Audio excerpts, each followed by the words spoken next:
le projet d'Emmanuel Macron et de ceux qui le soutiennent est, dans son essence même, profondément révolutionnaire.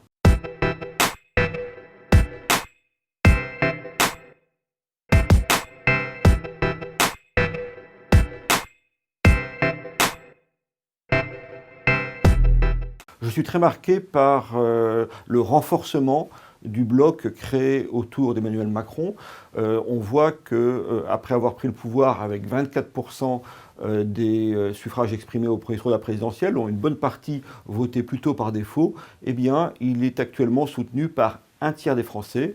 Les gens qui l'ont rejoint en 2017, pour la plupart, sont restés autour de lui, à la fois parce qu'il n'y a pas de solution alternative, mais aussi parce que son projet a rencontré l'approbation, voire l'enthousiasme de catégories entières de Français, même si tout cela demeure profondément minoritaire.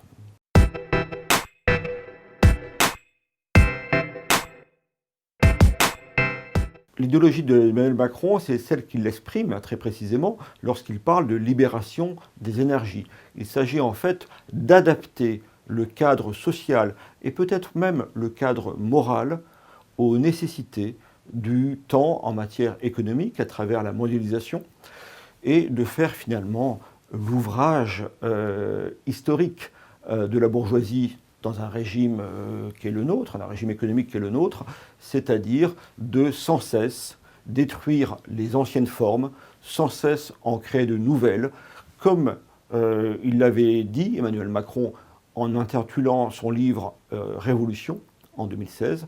Le projet d'Emmanuel Macron et de ceux qui le soutiennent est, dans son essence même, profondément révolutionnaire.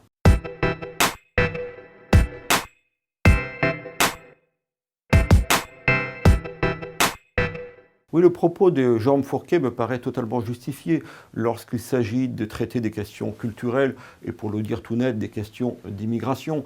Mais il me semble que pour l'essentiel, à présent, c'est bien un affrontement social entre, disons pour simplifier, les intérêts et les affects de la France d'en haut et ceux de la France d'en bas qui se déroule. Actuellement, je vois davantage les clivages se superposer que se croiser.